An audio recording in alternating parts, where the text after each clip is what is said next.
Tuesday, ladies and gentlemen. I hope you guys are having a great day so far. Thanks so much for joining us on The Sprint this afternoon and this evening. You know, we're all about taking the pause from the heavy news cycle of the day and giving you guys the stories that are A, keeping the conversation going, B, making you smile, or C, got to scratch your head sometimes. For example, yesterday, again, we started the conversation about how this very, very severe animal cruelty case ended up resulting in the rescue of several other animals. I know some people in the comment section got a little salty about it and was upset that we showed that case as far as, there was a cat that unfortunately had been set on fire because of somebody's awful, awful, evil actions. We didn't play the video, but we used our network footage where they actually pulled like just a screen grab of what all happened. Either way, stories like that kind of get people understanding that there is awareness to be raised about animal cruelty cases and how if you see something, you should say something. So I know a lot of people who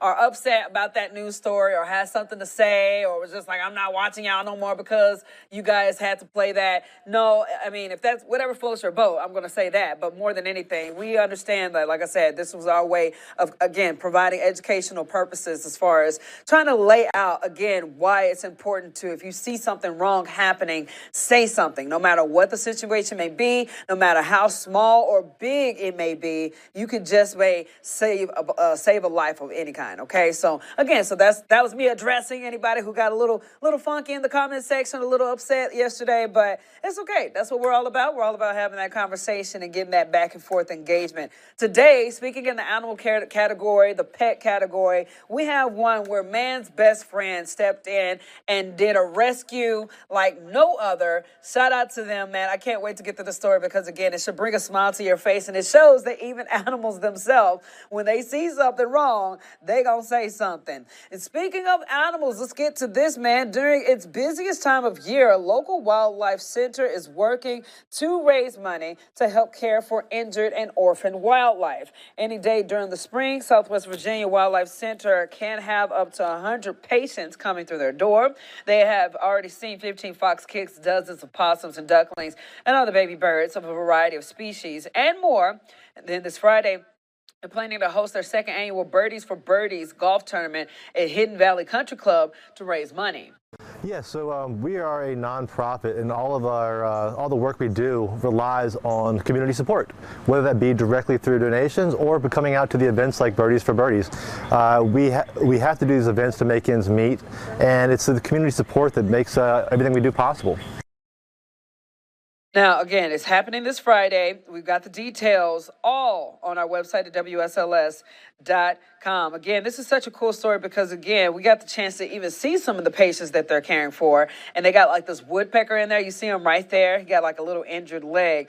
He's going through rehab right now. Again, if you want to play in the golf tournament, there is still some room for at least one team of 4 people, $150 per person or $600 per team. So all that money that you guys are doing, raising is going to a great cause. And we all know that and how important it is to keep our babies, our animals, our environments healthy, if anything.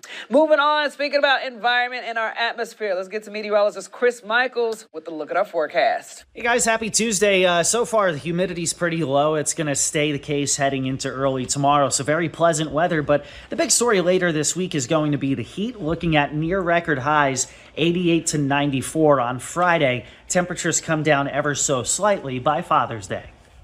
All right, Chris, thank you so much. Coming up after the break, do not go anywhere. We're talking about elephants who actually have names for each other, just like how humans have names for each other. We're talking about that. We're talking about another Buc-ee's dropping down in Texas, a big dude, and I know a lot of people are excited about that. And we're talking about man's best friend coming in and rescuing his owner in a very, very dire situation. You guys don't want to miss that story. All that good stuff coming your way after the break. Stay tuned, WSLS.com for the Sprint. Welcome back to the Sprint, guys. Let's get right into it. Okay, so apparently a new study suggested that wild African elephants may use calls similar to personal names humans use to address each other. Very interesting story right there. The study was published yesterday in the journal Nature, Ecology, and Evolution. It says researchers used a machine learning model to analyze recordings of hundreds of elephants and found that the sound of the calls varied depending on which elephant.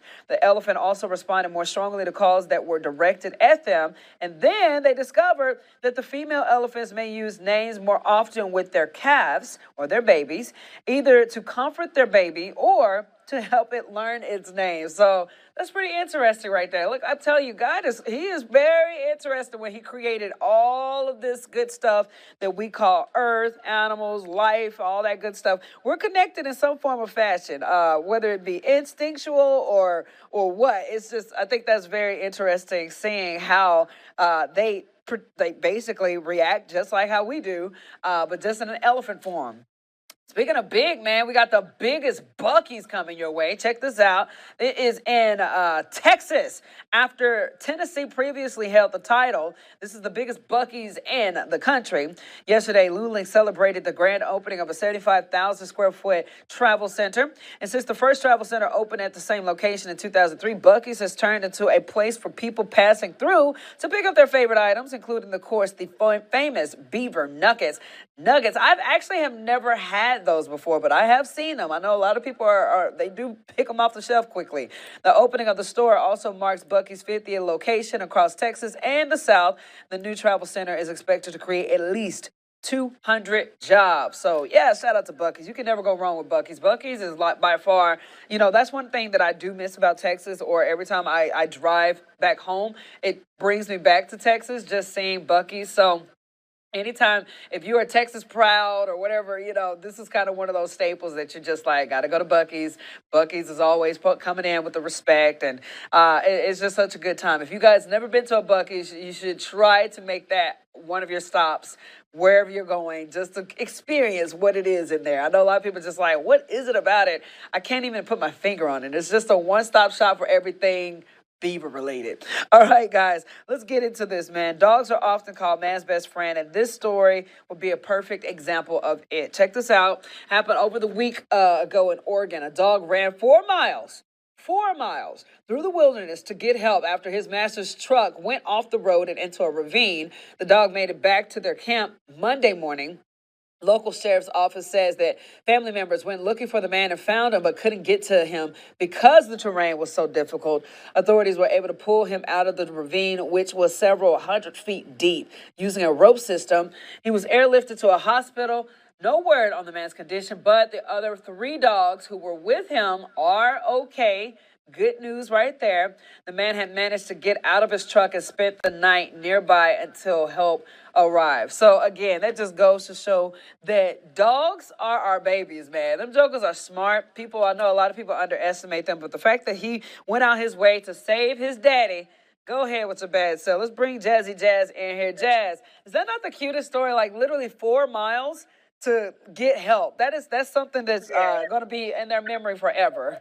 Yeah, I love hearing stories like this, and it just honestly it warms my heart because dogs really are like the family. The fact that he walked 4 miles just to help save his owner really just shows how just caring dogs are in general. And I'm definitely a dog person for that reason because dogs are just so loving, and it's just really nice to see and nice to hear stories like this, especially from a dog myself, because I have a little dog named Snoopy. I know you have both, so I'm sure it definitely puts a smile on your face. And that's what the sprint is all about, just sharing stories like this and sharing positive stories that make people smile and warm their hearts as well. And it's super cute. Oh, yeah, no, 100%. Okay, what about the elephant story? I thought that was really cool that they kind of have the same, in their own fashion and form, kind of a what do you call it, a mimic version of what we do in human to human interaction, Yeah, they have like their own forms of communication. And I saw an article on that yesterday as I was kind of scrolling on social media, and I thought it was really interesting. So I feel like we never really